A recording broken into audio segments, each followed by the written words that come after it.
بسم اللہ الرحمن الرحیم۔ ذبح کی سنتیں۔ ذبح سے پہلے چھری اچھی طرح تیز کر لینا۔ ذبح سے پہلے جانور کو پانی پلانا۔ ذبح کے وقت جانور کا سر جنوب اور منہ قبلے کی طرف کرنا۔ ذابح کا باطہارت ہونا، یعنی ذبح کرنے والے کا پاک ہونا۔ ذابح کا قبلہ رخ ہونا، دائیں ہاتھ سے ذبح کرنا۔ ذبح کرنے یعنی گلے پر چھری پھیرنے میں تیزی اور جلدی کرنا۔ بسم اللہ میں ہاں کے زیر کو ظاہر کرنا، یعنی بسم اللہ اللہ اکبر کہنا۔ جانور کو نرمی سے بائیں پہلو پر لٹانا۔ بڑے جانور کے ہاتھ پاؤں باندھ دینا، البتہ دایاں پیر کھلا رہنے دینا۔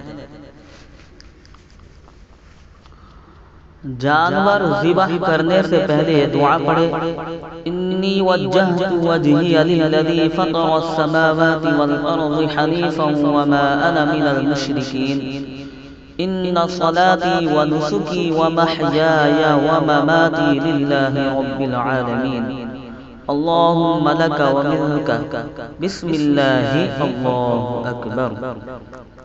یہ دعا پڑھ کر ذبح کرے۔ ذبح کرنے کے بعد یہ دعا پڑھے، اللہم تقبل منی کما تقبلت من خلیلک ابراہیم وحبیبک محمد علیہم الصلاۃ والسلام۔ ذبح کرنے کا طریقہ۔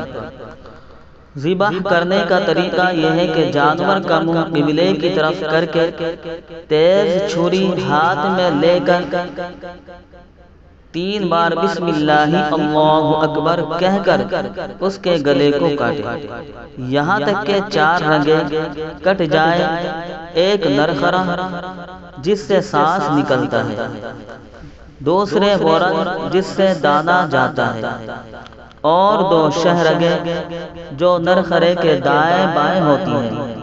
اگر چاروں میں سے 3 ہی رگ کٹی تو بھی ذبح درست ہے اور اس کا کھانا حلال ہے، اور اگر 2 ہی رگیں کٹی تو وہ جانور مردار ہو جائے گا اور اس کا کھانا بھی درست نہیں۔ جب جانور ذبح کریں تو بعض دفعہ آپ ذبح کر رہے ہوتے ہیں، کسائی بھی آ کے ہاتھ لگا دیتا ہے اس میں، لیکن وہ تکبیر نہیں پڑھتا۔ جب 2 آدمی مل کے گلا کاٹیں گے تو دونوں کے لیے تکبیر پڑھنا ضروری ہے۔ اگر ایک نے بھی چھوڑ دی تو جانور مکمل حرام ہو جائے گا، اس کا گوشت کسی کے لیے بھی حلال نہیں ہوگا۔